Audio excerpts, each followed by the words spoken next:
Hey everyone, back with another video. We're going to look at some street photography today. Last week I went to Yonge and Dundas at downtown Toronto, and I only brought my R6 and an 85mm, my adapted at 1.8, and I want to see what I could capture, play with the autofocus, see what's happening at night, look at the lights, look at the people, try to study and practice the art of street photography. I'm a big fan of Pierre Lambert on YouTube and an Instagram account by Streets of Toronto. I think he's got some great stuff in the city that's been really inspiring me, and I want to go out and see if I could capture something myself that was like it and learn the ins and outs. And let's dive into that together and look at some of the photos. So the first photo here, right at the corner at Yonge and Dundas, we've got this giant wall of light, and I knew right away this was going to create some interesting photos if I could use it correctly. How could it light the subject, light the scene, and overall create contrast? Anytime you have bright light and repeating patterns, you're going to get something great. So I positioned on the corner, waited for a subject to walk by, and I got something pretty neat. The original photo, not that interesting, so I had to get creative. Going black and white removes distractions of color, and then cropping in brings focus to the subject. So you can see here, I cut out some area that was not really being used, and it wasn't drawing the viewer in.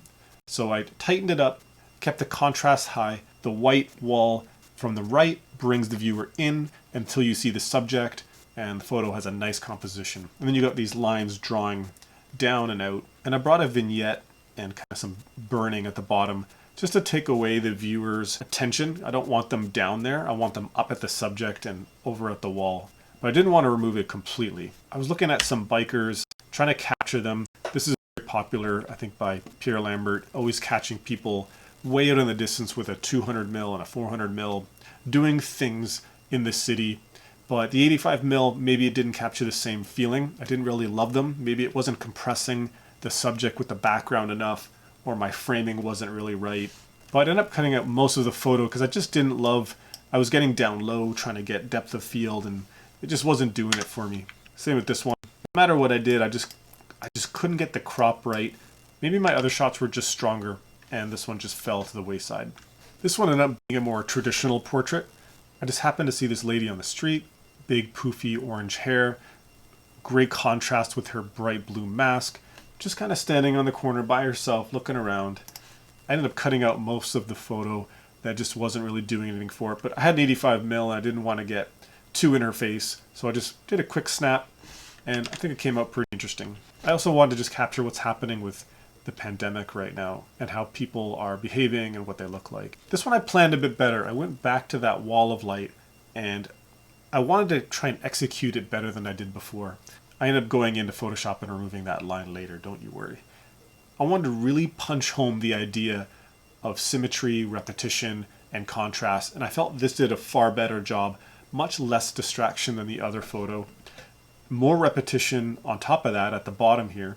I had several shots of her moving, but I ended up picking one where she's right in the middle, and I just felt like it lined everything up really nice. The rule of thirds, having her not in the middle of the photo, but at the lower middle, helps a lot with the composition. And then switching to black and white again removes any distractions of color. My style of high contrast really punches home the black and white idea of what's happening in a photo, and I feel like it really strengthens up the composition.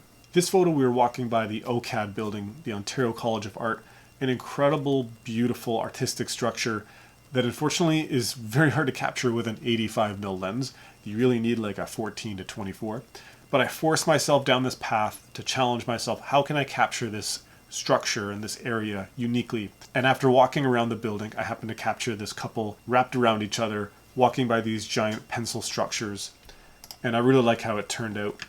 Shot it underexposed, but recovered it nicely, bringing up the contrast, and I love the shadows and the highlight, the dark sky and the light concrete. Something like this you don't want to make black and white, because the yellow pencil here is a really strong part of the photo. It would be far too boring up here without it. So keep an eye out for opportunities like that to really use color to your advantage. I think this is one of my best street photos I've ever taken. Mind you, this is a very popular corner, and I'm sure there's a million photos out here like it, but Chinatown is about 20 minutes walk from Yonge and Dundas, and I really wanted to capture a photo of the neon street signs. So I asked my friend Matt to take a little stroll down the street. He was taking some photos as well, and I caught him at a moment where he was kind of in the middle of the path with all of these lights around. And we could take a look at the original. I ended up cropping out the fire hydrant, some of the cars, and you can see here what a distraction that area was. This really brings the eye up into the center, and then it kind of looks up at the bright orange and the apartment buildings. I think this is just a really nice, strong, layered photo, front to back, great color, maybe one of my favorite shots I've ever taken.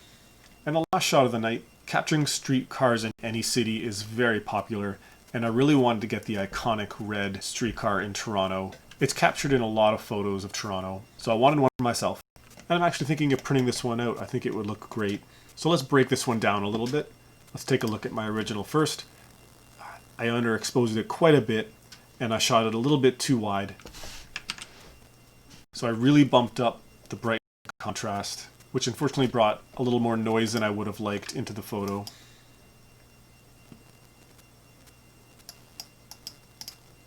I cropped it in a little tighter to get rid of some of the areas of the streets and the city that was not really adding anything to the photo. The power of this photo is the streetcar, the lane that it's in, how it's a concrete as opposed to the asphalt. It's a brighter color. The light that it's casting, the light streaming in through the streets, the apartment buildings all lit up, and the heavy action at Yonge and Dundas Square a block away.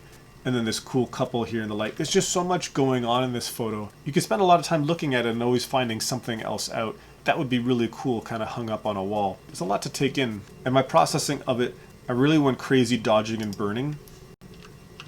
Enhancing the contrast, directing the viewer's attention again onto the streetcar and down the street.